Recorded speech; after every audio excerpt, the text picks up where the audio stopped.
wanted to do something a shade different on the introduction. And I want you to do your best to follow me, okay? And this is kind of going to be to start. But follow me on this. This is Kirk. Well, this is not anything yet. It's almost something. All right. This is Kirk Hammett. Kirk Hammett, from 1979 to 1983, played lead guitar for a band called Exodus. All right? So there it is. That's all we need for a connection. That band, kind of forgettable. He left Exodus in 1983 to become the lead guitarist for another band called Metallica, which he still plays with today. When he was with Exodus, he wrote a song called Die by My Hand with a riff he had written when he was 16 years old. Okay, so basically the first riff he ever wrote was for this band Exodus. He brought that music over with him to Metallica. As a member of Metallica, he and some of his bandmates were sitting around one night because they were broke. They didn't have, no money. And they started watching Cecil P. DeMille's 1956, The Ten Commandments. This is the one with Charlton Heston playing Moses, right? Remember, he's the one who played Ben-Hur a couple years later in that movie. So they're sitting around watching this movie, and it follows the Exodus story. It goes through the plagues, it goes through the Red Sea crossing, it goes to Sinai, all of that. Well, when they're watching the movie and they get to this scene, the one on the right, which is kind of hard to see, where the 10th plague is happening. If you've ever seen the movie, they portray it as like a fog. Like a green sort of, smoke machine, and the fog kind of rolls in, and wherever the fog goes, people die, right? Well, Cliff Burton, the bassist for the band, the original one, made the comment, he said, "Whoa, it's like creeping death." The name stuck. They decided to write a song about the plagues of Egypt, and specifically the 10th plague. They named it Creeping Death. It's remarkable for a bunch of guys who have basically zero religious connection, how many things they got right in the song, right? You just go through and you look at the lyrics. They got right the 400 years of captivity, which we're going to talk about tonight. They got right the killing of the firstborn Pharaoh's son, that's in the chorus. They got the river of blood running in the Nile. They got the plague. They got the 3 days of darkness. They got the hail turning to fire. And it just so happens that the bridge of this song, where they say over and over, "Die by my hand," that's the same music that Hammett wrote when he was 16 years old for a band called Exodus. And then years later, he writes a song about the 10th plague of Egypt. And there you go. Totally not in the book of Exodus, but a neat connection, okay? Here's some stuff you're going to see when you get to the text of Exodus, right? I know, it's real deep stuff there. When you get to the text of Exodus, it follows the story of what's going on. We're beginning in 1229, right, with the last plague, the death of the firstborn. Pharaoh not just asks Israel to leave, but begs them, and basically they are expelled from the land. The people can't do anything quick enough to get them out sooner. So much so that in verses 32 to 36, when the Israelites asked the Egyptians for all their precious things, the Egyptians said, here, take them, go, right? Take whatever you want and leave. Don't miss the fact that Israel, without an army, plundered Egypt as though they had been conquered. They took everything precious that, the Egyptians would give them, and they just walked right out with it. Some of that stuff, no doubt, made it into the tabernacle, right, and into the ephod and other things of the priesthood. From 37 to 39, you get the Israelite journey from the city of Ramses to the city of Succoth. It's not the same Succoth as in the land of Egypt. There's a different city by the same name in Egypt. They make it to there. And then the story kind of takes a break. Because if you look in your Bible, 1239 is, they're baking the unleavened bread. They haven't prepared any provisions. And then you get just sort of some other things that are described there. 1240 begins the description of how long they were in the land of Egypt, 430 years. 1243 begins the redescription of the Passover, specifically noting the fact that this was restricted to circumcised Israelites. Not Israelites by blood. One could become Israelite in a sense.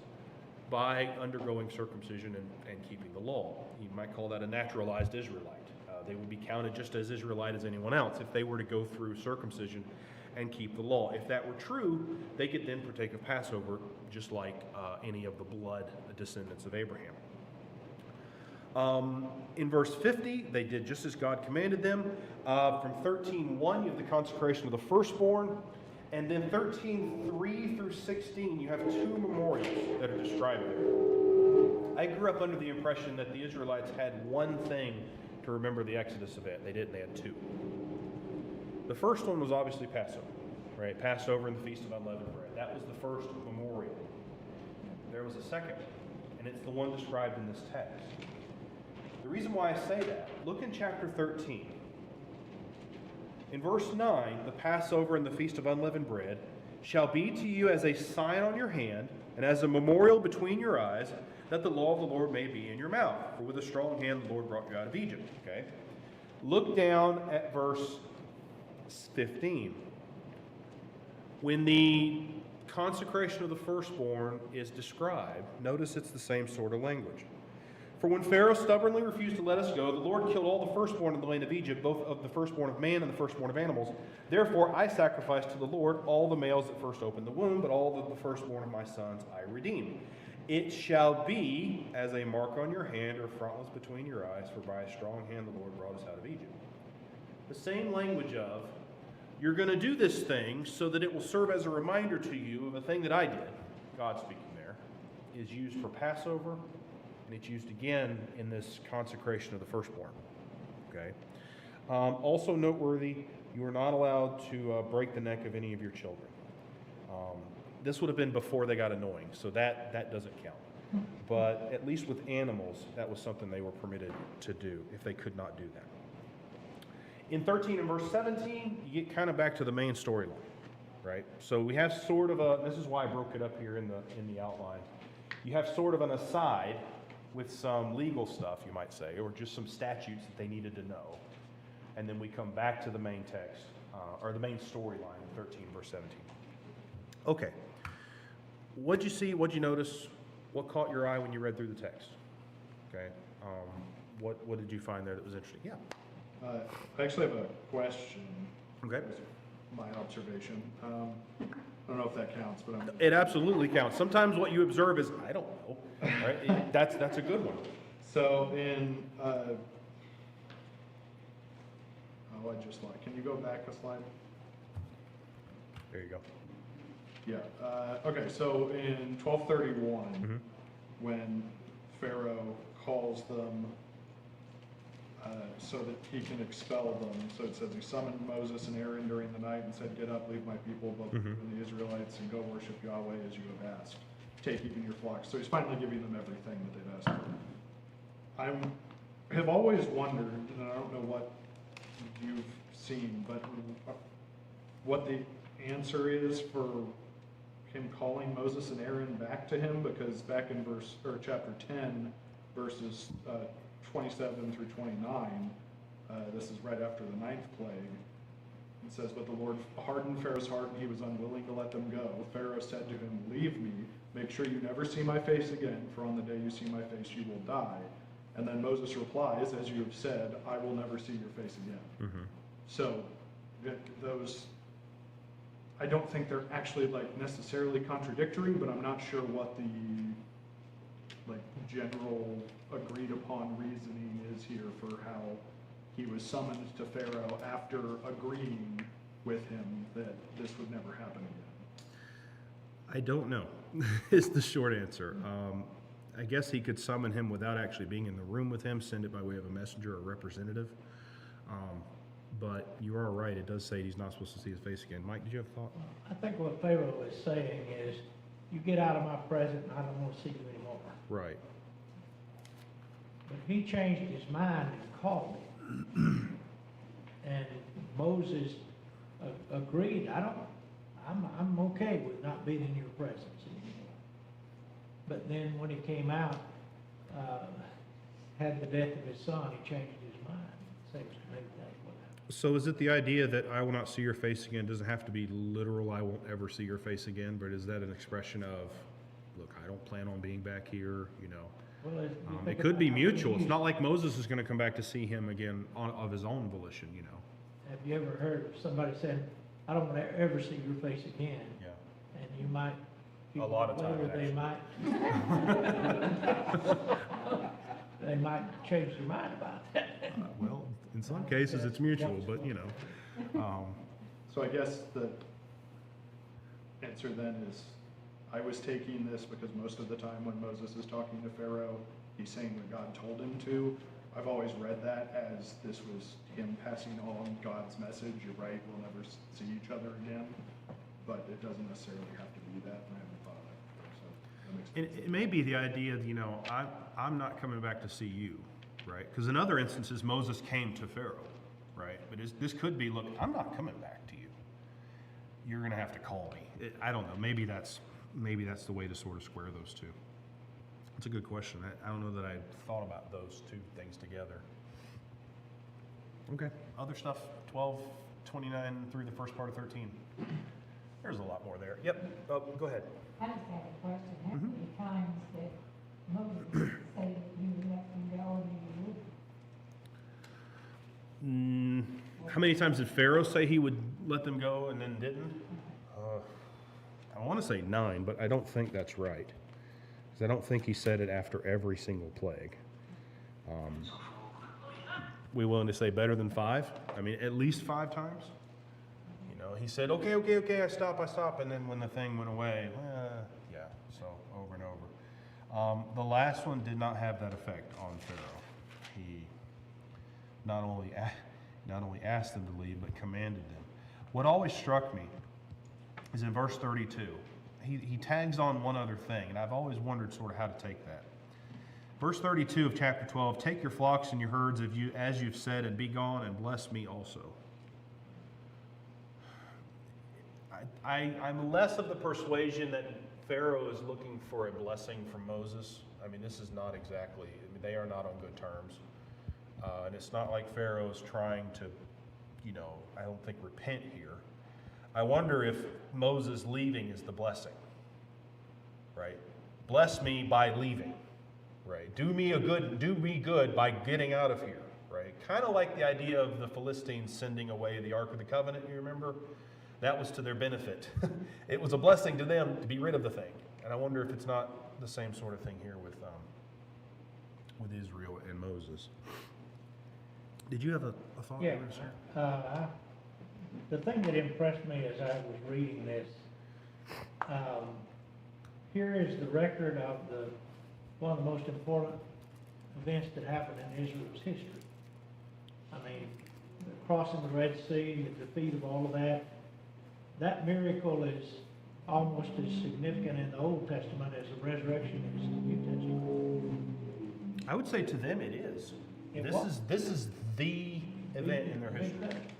And what I noticed about this is the number of things that show evidence of first-hand eyewitness accounts.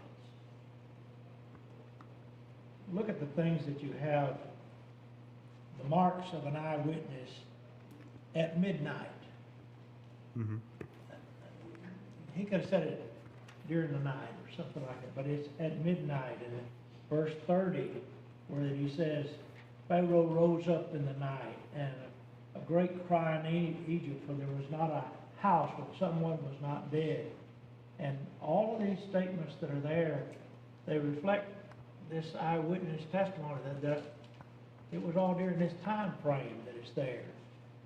And when it talks about the getting of the money from the Egyptians, that didn't happen that night. You'll notice the tense of the verbs show that they had asked. That's a past, which is something that had happened in the past. And of course, during the concept of these plagues that extended over several months, they had plundered them by them giving them. That seems to be what it is. The places where they go, Ramesses to Sukkoth, it's not, those are specifics. Yep. That may not mean anything to us, but it meant something to them. And the chronology that is given here, look at the statement in verse 40 and 41, the time that the people of Israel lived in Egypt was 430 years. At the end of 430 years, on that very day. That's pretty specific.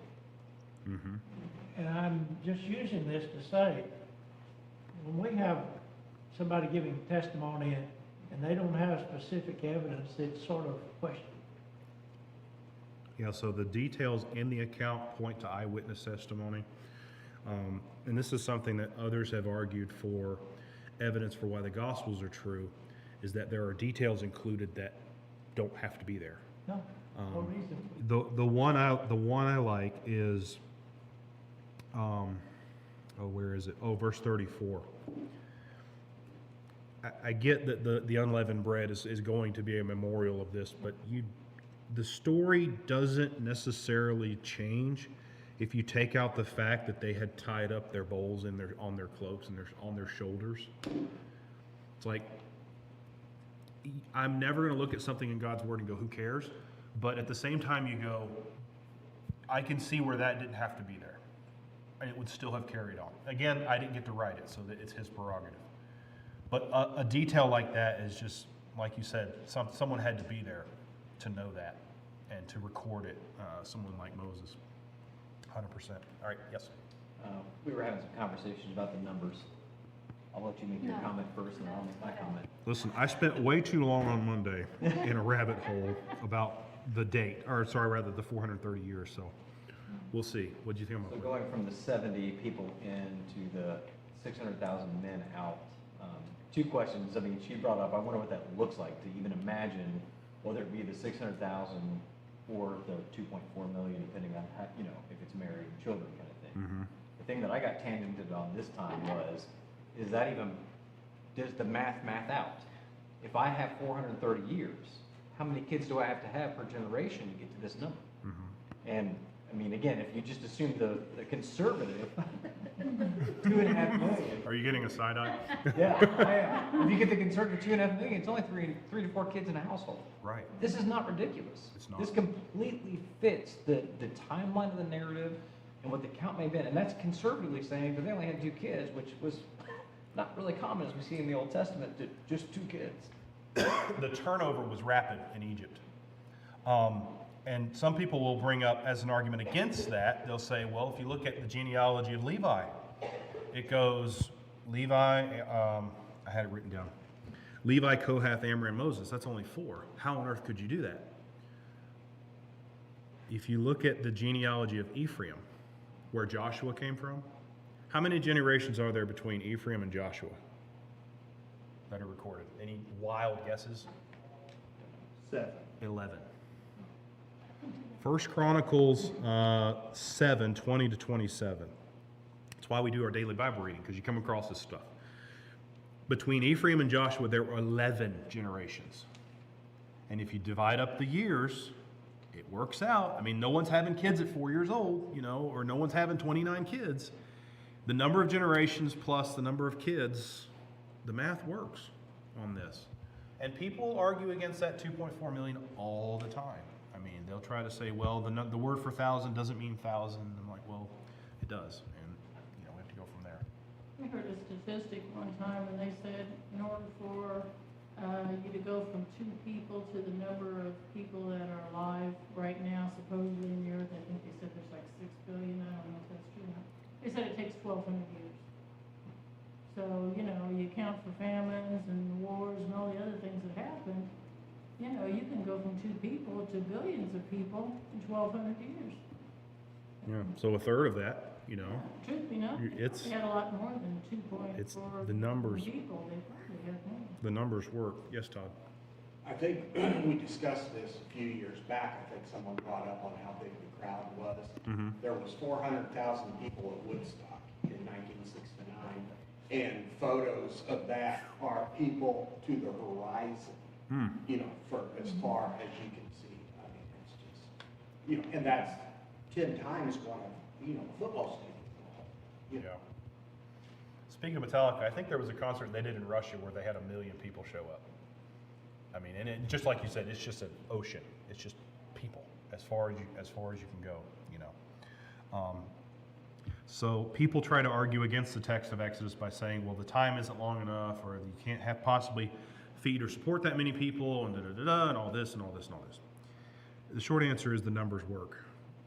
If you're willing to believe God brought them out of Egypt, the rest of it is details on his end. Okay, some other stuff you could pull out. Look in 12 and verse 29. I love this type of stuff. 12 and verse 29. Which firstborn died in Egypt? What's the description there? From the firstborn of Pharaoh to the firstborn of the captive in the dungeon. You know another story a little earlier than this that talks about a Pharaoh and a captive in a dungeon? Joseph? It's the story of Joseph. Pharaoh being the representative of the highest in Egyptian society, the captive in the dungeon. In this passage, this is a kind of a description of top to bottom, right? Who's at the top? Pharaoh. Who's at the bottom? The guy in prison. And it also goes to show you just how unimportant Joseph was in Genesis 40 and 41, yet he winds up being the most important person there, right? So it's just an interesting sort of connection backwards to a different story. Think about the power in a military sense to kill every firstborn in every house in a country. And there are no mistakes. There are no second-born children that are killed. There are no houses that are skipped. There are no people who are attacked, but they survive the attack. Right? This is unprecedented and has never happened again. Something like this, right? The death of the firstborn is an absolutely massive display of power and precision, yet it's still a limited demonstration because God could have just as easily said, I will kill all of your children. Or I will kill out of every... He could have said anything he wanted to. But he said, I will kill you. And he said that from the beginning. The 10th plague wasn't the sort of make-up contingency plan. He told Pharaoh this at the onset of these things. Let Israel's my firstborn son. If you not let them go, I will kill your firstborn son. He said that from the get-go. And in essence, he gave him 9 plagues to warn him that he could do it. And he wouldn't listen. Did you have a thought? Yeah, so in theory, probably at least an eighth of the population of Egypt died in one night. Yeah.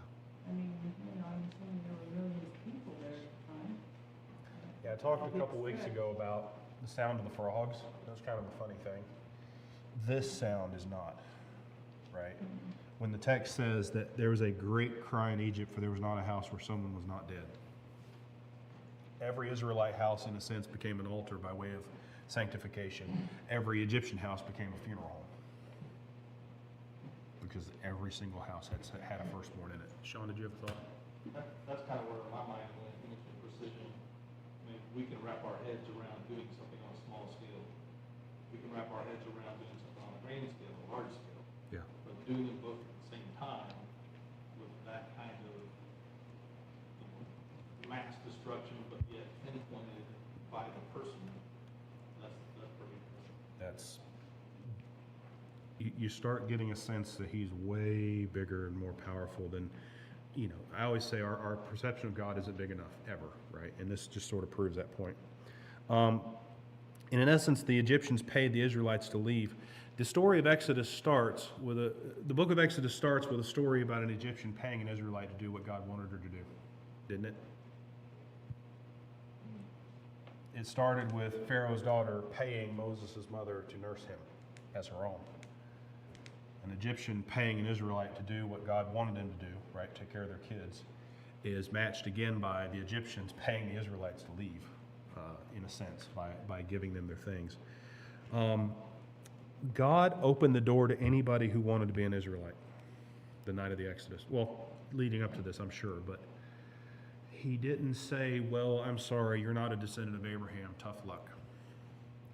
Whoever wanted to be a part of his people. And this is true from the onset of their nation. If you wanted to be an Israelite, you could be. You had to get circumcised if you were male, right? And then you had to keep covenant with God, you had to follow the law, you had to do all those things. But God never drew the line around his people in a blood sense and said, only these. He started with them, mind you. But then he also said, anybody who wants to be a part of this bunch can. Right? And it looks forward to when the Gentiles are included in the gospel, right? And how odd that was to the Jews to hear. The word in 13 and verse 2 for consecrate to me all the firstborn. Another way to put that is make holy to me. It's from the same word. It's actually the same word that God used in Genesis 2 and verse 3 to describe He blessed the Sabbath day and made it holy, right? He separated it to Himself as something special, something different. Same word, or at least the same root word in 13 and verse 2 for what God did with the firstborn. I'm going to skip that because I don't have time. That too.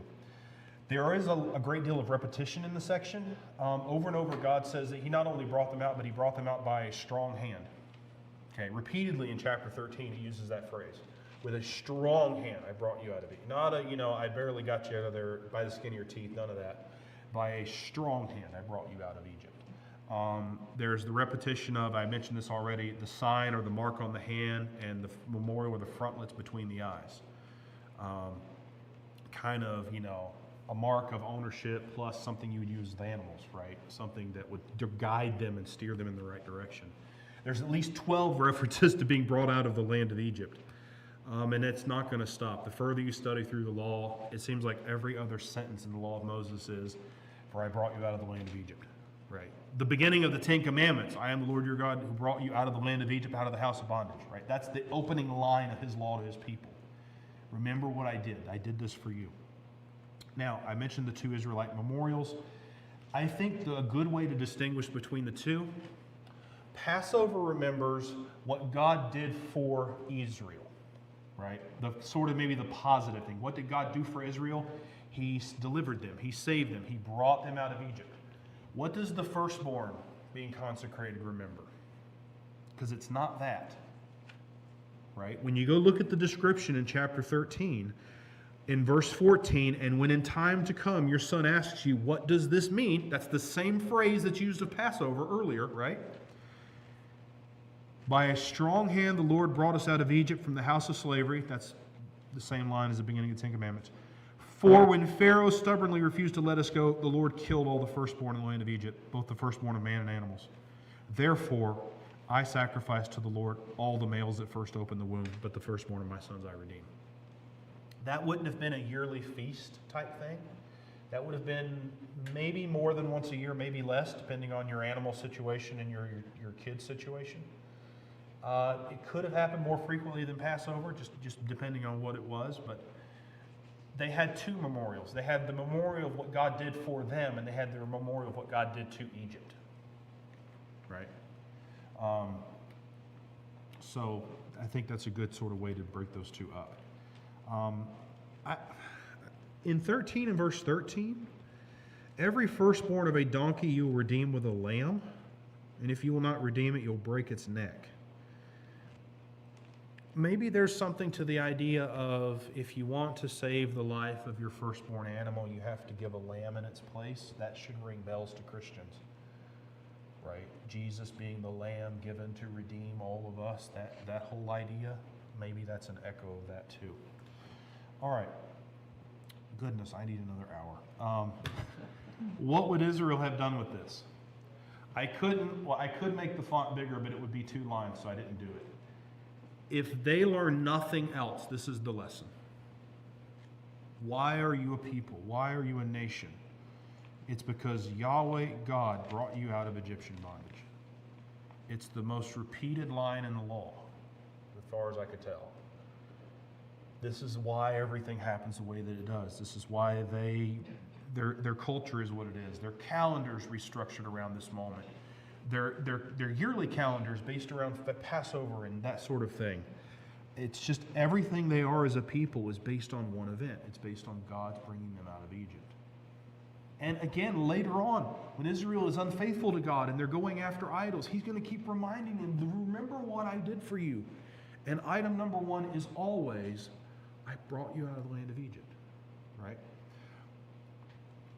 At the end of the covenant curses in Leviticus, do you know what's the very last curse pronounced on Israel? The very worst thing that God says He would do to them if they were unfaithful? Any guesses? If their entire world is based on the fact that God brought you out of Egypt, what's the absolute worst thing that could happen? You bet. I will take you back. That's the way it reads at the end of the covenant curses. That the very worst thing that would happen is they would be returned. God's trying to describe to them just how bad it is when they are unfaithful to Him, how bad it can get. Before we move any further, can you back up to 6 and start in verse 1? Well, I guess verse 2. We talked about this when we were in chapter 6. God is going to attach significance to the name Yahweh. It's not like they didn't know the name Yahweh already. That name was used by Eve. It's used by Abraham. It's used, I think, by Jacob too. But the name didn't have the meaning behind it that it would have following the Exodus, right? And that's what he describes in Exodus 6, right? By my name, Yahweh, in verse 3, I did not make myself known to them. So what is he going to do beginning in verse 6? I will bring you out from under the burdens of the Egyptians. I will deliver you. I will redeem you. Verse 6. Verse 7, I will take you to be my people. I will bring you into the land that I swore. All of those ideas are now attached to the name Yahweh, because he has done the thing he said he would do. He said he would do for his people, the thing he promised to Abraham, and the thing he promised to Jacob and Joseph and the rest. All of those ideas of being saved, being delivered, redeemed, all of that is now attached to his name. And we could take a lesson, I think, from Pharaoh too. If you oppose God long enough, right, what happens? Well, God doesn't quit and go home. You quit and you go home. When God says the thing's going to happen, it's going to happen. And if he gives you chances to abide and be part of his plan, you need to take that as a blessing and a warning, as an opportunity, right? Pharaoh opposed God to the point where God told him from the beginning, I will kill your firstborn son. Pharaoh didn't take him seriously, and that's precisely what happened, right?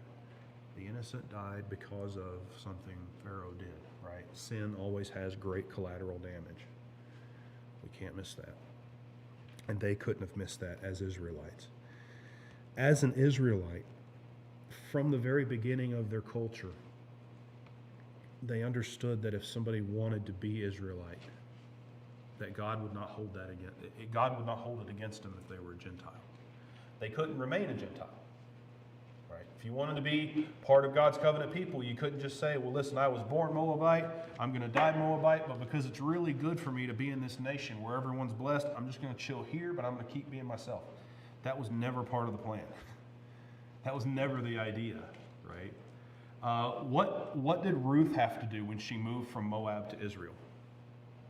Remember what she told Naomi before she left? The promise she made to her? Your people will be my people. Your people will be my people, and your God my God. She had to convert. Now, granted, for obvious reasons, she didn't have to be circumcised, but she had to become Israelite. She had to follow the customs. She had to follow the food law. She had to do all the feast days and that sort of thing. God always allowed that for people who wanted to be a part of his people. In chapter 9, I think maybe we get a hint of that. I don't know if it's an express declaration of it, but we get a hint of it. Because in chapter 9 and verse 21, during the plague of hail against the land of Egypt, verse 20, then whoever feared the word of the Lord among the servants of Pharaoh hurried his slaves and his livestock into the houses. Whoever did not pay attention to the word of the Lord left his slaves and his livestock in the field. That's the distinction between people. In the case of this plague, it wasn't just Egypt and Israel. It was the people who heeded God's word and the people who didn't. And that was always the dividing line between who is his people and who is not his people. Right? You might say God started with the Israelites, but he allowed anybody who wanted to become an Israelite to do so. Right? And he opened that up to them from the very beginning. How many times did God promise to the patriarchs that this is what was going to happen? I mean, that they would be made a great nation in Genesis 12, that they would go through the 400 years in a land, 430 years in a land that's not theirs. And then even in Genesis 46, that promise is repeated for the final time. Just before Jacob takes his family to Egypt, Genesis 46 and verse 3, God speaks to Jacob in verse 2, and verse 3, I am God, the God of your father. Do not be afraid to go down to Egypt, for there I will make you into a great nation. I myself will go down with you to Egypt, and I will also bring you up again, and Jacob's hand shall close your eyes. After that promise is given, they load up everything at Beersheba and go to Egypt. Right? So at the beginning of Israel's history, he promised this is what's going to happen. At the end of the, might say, the patriarchal time, right, that promise is reiterated, and then we get to see it come to fruition in Exodus 12. God's a God who keeps promises. He keeps covenant. Even the big ones, the small ones, and all the ones in the middle. He keeps all of his word all the time. Right? There's never a moment to doubt God. Oh, yeah. Part of being pleasing to God is remembering the things God did. Those are not non-negotiable things in chapter 13. That isn't just, well, you know, if you're not busy, you know, around springtime, make sure you do Passover. Right? Keeping Passover was like the same as keeping circumcision and the same as offering sacrifice or any of the other things they were asked to do. And if someone failed to keep Passover, what was the penalty? They were cut off, right? Cut off, right? God allows you to be a part of his covenant people, but if you decide not to abide by that, God will cut off. He will separate you from that covenant people. It's always who wants to listen and abide by God and who doesn't. That's always been the line, and it continues even to be the line today. In 13, you have a memorial of God's goodness to Israel and his destruction of Egypt. Isn't there a line in Romans 11? Behold, therefore, the goodness and the severity of God. Right? Israelites, to have a complete understanding of God, they would have to remember both. They weren't just allowed to go, oh, well, God is deliverer, he's savior, he's champion, he does always what's good for us. That was part of it. But then there was also, look, the people who stood against God died. Right? There was that negative aspect of, you need to remember not just what he can do for you, but what he can do against you if you defy him. Right? You've got to have a complete understanding of God if they're going to have any success as people. Later on, Israel gets that really messed up because they start thinking about, well, God's going to deliver us. God's going to deliver us. It doesn't matter what they do, but God's going to deliver us. God says, no, I'm not. Not anymore. Right? He brought Babylon, he brought Assyria, and he demonstrated the other side of that. Anyway, 5 minutes? Okay. Applications to us. All of the things that are attached to God's name in the Exodus are now attached to God's name through Jesus and what Jesus did. Every single idea. Right? How are we made holy? Well, through Jesus. How we are redeemed through Jesus. From what? From bondage. Right? The language of the Exodus describes Christianity.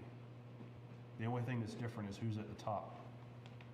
Rather than Pharaoh, we're delivered from sin, from death, from evil, from things that would make Pharaoh shudder. Right? The way this is described is the way we describe our own salvation through Jesus. For God so loved the world that he gave his only begotten Son. Right? And the line is the same as it was back then. For the people who would listen and abide by God's covenant, he would protect and defend, and he would call them his own. And it's the same thing today. It's exactly the same thing today. Hebrews 10 and verse 31. What happens when you oppose God long enough? Hebrews 10 and verse 31 says it's a fearful thing to fall into the hands of the living God. That punishment is described of those who, in verse 29, trample underfoot the Son of God and profane the blood of the covenant. Right?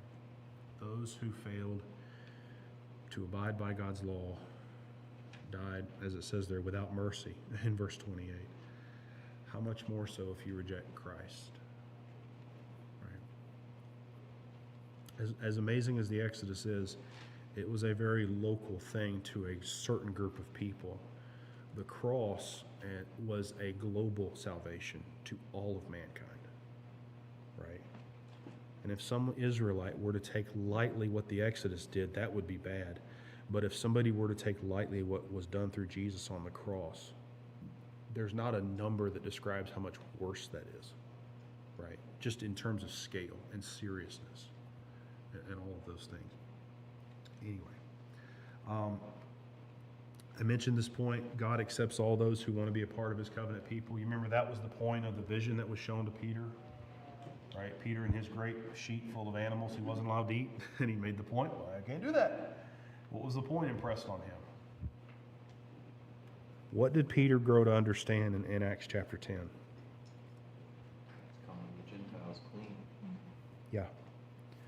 He says, Acts 10:34, truly I understand that God shows no partiality, but in every nation, everyone who fears him and does what's right is acceptable to him.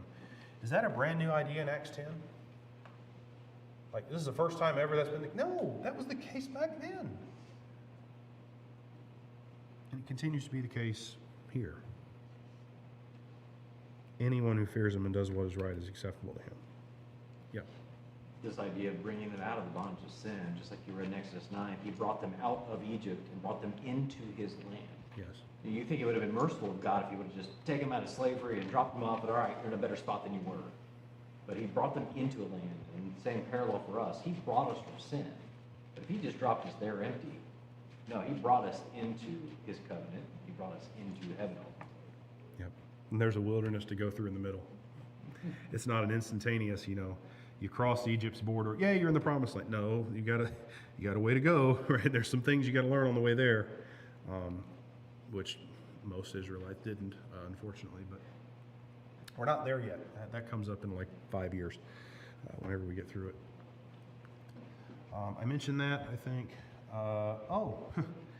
Do the ideas that, does the concept of a memorial being required of us sound familiar? Right? As required as Passover was for them, as non-negotiable as Passover was for them. That's the way the Lord's Supper is for us. If for no other reason then, when did Jesus set this up? Passover.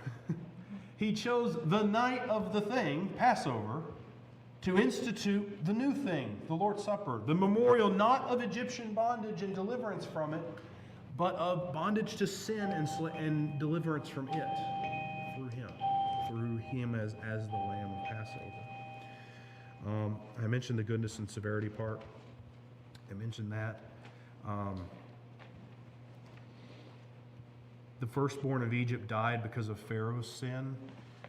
God puts to death his own firstborn for the sins of the world. Right? One of those because of wickedness, one of those to destroy wickedness. And just side note, in Luke 2, there's a reason why Jesus is brought to the temple to be redeemed by his parents, and it's the law we read tonight in Exodus 13. Right? Jesus was the firstborn son, and it actually says in Luke 2 that they brought him, and then it quotes the line out of this section, which is a good thing to see. I'll skip that part. All right, and all that. Okay. See, there you go. Next week, we're going to do the next half of Lesson 5, which would be the rest of Chapter 13, and I believe it's all of Chapter 14. Yeah. The rest of 13, all of 14, we're going to do the journey to the Red Sea crossing and the Red Sea crossing. All right. Thank you guys for your comments.